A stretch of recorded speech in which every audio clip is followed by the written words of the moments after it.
Good morning students. आज हम जो हमारा लास्ट लेक्चर में हमने जहाँ छोड़ा था, जहाँ पर हमने केवल वुमेन अपलिफ्टमेंट और जो सोशल रिफॉर्म्स उस दौरान हुए थे इसके बारे में जाना था और हल्का सा जो एक इंट्रोडक्शन दिया था कि कास्ट इनइक्वालिटीज़ किस टाइप की होती थी, क्या कंडीशंस थी अपर कास्ट की और लोअर कास्ट की। अपर कास्ट के पीपल ज़्यादा डोमिनेंस करते थे, स्पेशली द ब्राह्मण्स जो कास्ट होती थी वो सबसे ज़्यादा डोमिनेट करती थी। लोअर कास्ट के पीपल को टेम्पल्स में एंटर करने की परमिशन नहीं होती थी, एजुकेशन नहीं ले सकते थे वो। इसके अलावा ना ही वो पानी, जो उनके लिए पानी जो कि फैसिलिटी थी उनका अलग रहता था, उनके अलग कुएं होते थे, वहाँ पे जाके उनको पानी पीना रहता था, कंजप्शन जो भी रहता था वहाँ से वो कर सकते हैं। अपर कास्ट के जो कुएं वहाँ से पानी नहीं ले सकते हैं, मेडिकल फैसिलिटीज़ नहीं मिलती थी और जो उनको जो काम दिया जाता था बहुत ही ज़्यादा मतलब लोवेस्ट ग्रेड का काम दिया जाता था, लाइक टॉयलेट क्लीनिंग हो गया है, एनिमल वेस्ट, एनिमल डंग, इन सारे काम को परफॉर्म करना उन कास्ट के पीपल्स की एक तरीके से आप ये बोल सकते हो ड्यूटी रहती थी और बहुत ज़्यादा डिस्क्रिमिनेशन भी होता था। इसी में ज्योतिबा फुले जो एक पर्सन थे उन्होंने इसके अगेंस्ट आवाज़ उठाई। इसके अलावा अलग अलग पार्ट्स में लाइक ईस्टर्न बंगाल में हरिदास ठाकुर थे, उन्होंने कास्ट अपलिफ्टमेंट या फिर जो कास्ट बेस्ड डिस्क्रिमिनेशन है इसके अगेंस्ट आवाज़ उठाई। ओके, आज हम पढ़ेंगे movements led by B R. Ambedkar and movements led by E V. Ramaswamy Naicker. Okay, अब जैसे 20th सेंचुरी में मूवमेंट्स जो थे वो हो ही रहे थे, वुमेन अपलिफ्टमेंट के भी और कास्ट अपलिफ्टमेंट की भी। कुछ ऐसे ही प्रोमिनेंट लीडर्स थे जो कि मार्जिनलाइज्ड सेक्शन ऑफ सोसाइटी से बिलोंग करते थे और कहीं ना कहीं जो कास्ट बेस्ड डिस्क्रिमिनेशन है या कास्ट इनइक्वालिटी थी उसको ख़त्म करके सभी को इक्वल जो हक है, राइट्स है वो मिलने चाहिए। ऐसे एक लीडर डॉक्टर बी.आर. अम्बेडकर, जिनका जन्म एक महार फैमिली में हुआ था जो कि एक लोअर कास्ट फैमिली थी। ओके, उन्होंने अपने बचपन से ही उनको काफ़ी कुछ डिस्क्रिमिनेशन देखने को मिला सिंस चाइल्डहुड। जब वो स्कूल जाते थे तो स्कूल के बाहर उन्हें जो क्लासरूम होती थी उसके बाहर उनको बिठाया जाता था। ओके, वहाँ पर उनको पानी पीने नहीं देते थे स्कूल में, क्योंकि जो पानी का टैप ड्रिंकिंग वाटर जो थी वो केवल जो अपर कास्ट के बच्चे थे उन्हीं के लिए थी। ओके, हालांकि उनके एक फेलो फ्रेंड थे, उनकी मदद से उन्होंने हायर एजुकेशन प्राप्त की और उन्होंने यूएस से जाके करी।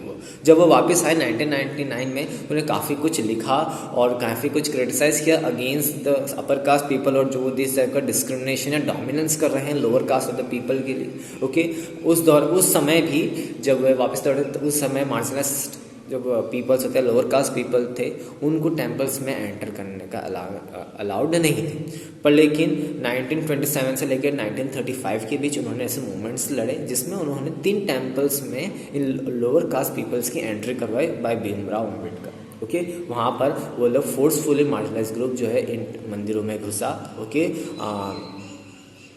स्पेशली जो महर कास्ट के पीपल थे उनके ज़्यादा फॉलो करते थे भीमराव अम्बेडकर को, उनके फॉलोवर्स महर कास्ट से टेम्पल में घुसे ही से इनफैक्ट जो वहाँ के जो मंदिरों में जो टेम्पल के टैंक्स है जहाँ पर पानी पीने की व्यवस्था थी वो उन पानी को भी उन्होंने पिया, जस्ट बिकॉज केवल वो ये इतना दिखाना चाहते थे। अम्बेडकर जी ने जब वहाँ पे संबोधन किया था केवल वो इतना बताना चाह रहे थे कि हम केवल टैंक तक इसलिए नहीं गए कि हमें ये दिखाना था कि हम लोअर कास्ट के पीपल है, बस कितना कि पानी जो है जो पानी है इस पर सभी का समान तरह के, चाहे वो अपर कास्ट के पीपल का हो चाहे वो लोअर कास्ट का पीपल हो। ओके, सभी को समानता भाव चाहिए और ये जो सोसाइटी है हमारी इससे एक सबसे पहली 2 प्रिंसिपल पे चलना चाहिए, एक सब समान है और दूसरा कास्टिज्म नहीं होना चाहिए, कास्ट में ये बटावा नहीं होना चाहिए हमारा समाज। ओके, और इसके अलावा उन्होंने जो अपलिफ्टमेंट किया अदर सोशल डिप्राइव्ड पीपल का भी। ओके, ऐसा ही एक मूवमेंट जो है सदर्न पार्ट में भी चला जो कि ई.वी. रामास्वामी नायकर द्वारा किया गया था। उस दौरान 20th सेंचुरी की बात है,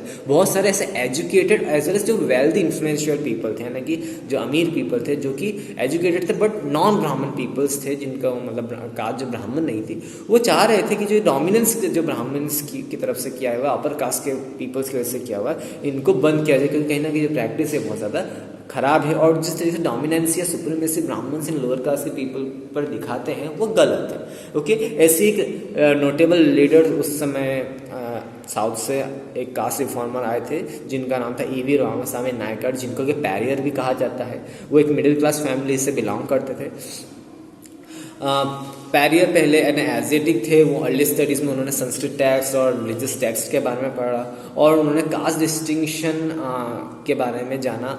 तो उनका एक ऐसा टर्निंग पॉइंट आया लाइफ में जब वो कांग्रेस पार्टी से जुड़े और जब वहाँ पे कोई कॉन्फ्रेंस या मीटिंग हुई होगी या कांग्रेस पार्टी के दौरान कुछ भी कोई फंक्शन या कुछ ग्रुप मीटिंग हुई होगी, तब वहाँ पे गए तो वहाँ पे उन्होंने कास्ट डिस्टिंक्शन देखा, यानी कि अपर कास्ट के पीपल जो थे वो अलग बैठे हुए थे और lower caste of the people को अलग बैठा रखा था, जिस वजह से वो काफ़ी हर्ट हुए कि अपर कास्ट के पीपल में या मतलब with in the national party में भी इस तरह का कास्ट डिस्क्रिमिनेशन हो रहे हैं। तो कहीं ना कहीं उन्होंने एक मूवमेंट स्टार्ट किया, सेल्फ रिस्पेक्ट मूवमेंट। इसका मतलब ये है कि हमें जो लोअर कास्ट ऑफ पीपल को अपने आत्मसम्मान के लिए हमें लड़ना पड़ेगा। उस दौरान convince that all religious authorities saw caste inequalities as made by God, he felt that untouched must give up religions to attend social equality. और उस दौरान जब उन्होंने फिर अदर स्टडीज़ की तो वहाँ पे देखा कि मोस्ट ऑफ द प्लेसेस में या रिलीजन में कास्ट बेस्ड डिस्क्रिमिनेशन होता है। तो उनका ये मानना था कि अनटचेबल्स को अपना धर्म त्याग देना चाहिए, कि जिस बेसिस पे उनको डिस्क्रिमिनेशन करना चाहिए, डिस्क्रिमिनेट हो रहे हैं, और सोशल इक्वालिटी की मांग करनी चाहिए। पैरियर ने इसके अलावा क्रिटिसाइज भी किया हिंदू स्क्रिप्चर्स पे, कि क्रिटिसाइज किया कि कैसे जो हिंदू ब्राह्मण्स हैं ये कैसे लोअर कास्ट के ऊपर डोमिनेंस कर रहे हैं, एज वेल एज जो उन्होंने वुमन के लिए भी कहा कि कैसे जो अपर कास्ट के पीपल है या कोई भी सेक्शन सोसाइटी कैसे वुमन पर डोमिनेंस कर रहा है। ओके, उन्होंने बहुत सारे ऐसे डिबेट्स किए, राइटिंग्स लिखी, मूवमेंट्स किए जो कि एज ए नॉन ब्राह्मण लीडर, और उनको डिफरेंट रिएक्शंस मिले सोसाइटी से। कुछ अपर कास्ट नेशनलिस्ट लीडर को वापस से सोचने पर उन्होंने मजबूर किया और उन्होंने खुद अपने जो उस पार्टी में या उस एसोसिएशन में जो कास्ट बेस्ड डिस्टिंक्शन हुआ उस पार्टी में, उनको वापस से सोचने मजबूर किया कि क्या हमने वो गलत करा था या सही करा था।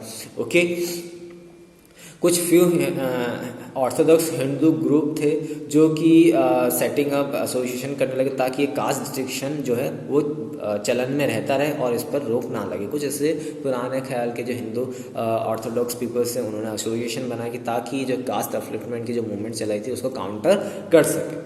Okay, some of these association were Brahman Sabha set up in Bengal, Sanatan Dharm Sabha and Bharat धर्म महामंडल इन नॉर्थ, जो कि काफ़ी डिबेट मूवमेंट्स करने लग गए और स्टिल इन सिवन और जो कि कॉलोनियल पीरियड में भी था और आज के मॉडर्न एरा में भी है। मीन्स ये कुछ ऐसे दल थे जो कि ये चाह रहे थे कि नहीं, कास्ट बेस्ड जो डिस्टिंक्शन है, मतलब जो हमने अलग अलग कास्ट बनाई है और जिस तरह से हम डोमिनेंस कर रहे हैं वो सही है।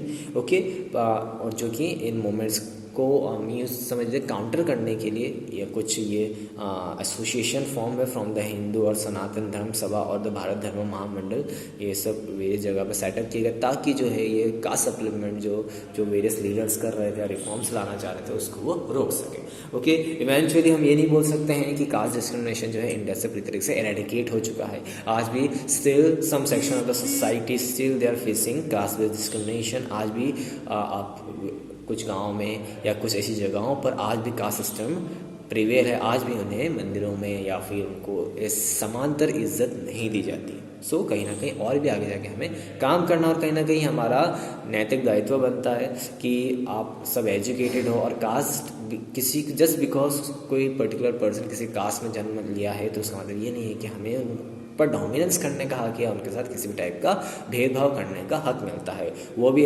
आजकल वो सभी एजुकेटेड हो रहे हैं, वो भी एजुकेटेड हो सकता है उसके पास आपसे ज़्यादा काबिलियत हो। इस वजह से हमें किसी के साथ भी caste based specially cast based discrimination नहीं करना चाहिए। ओके, यहाँ पर आपका चैप्टर खत्म होता है। ओके, आज के लिए इतना ही। Thank you.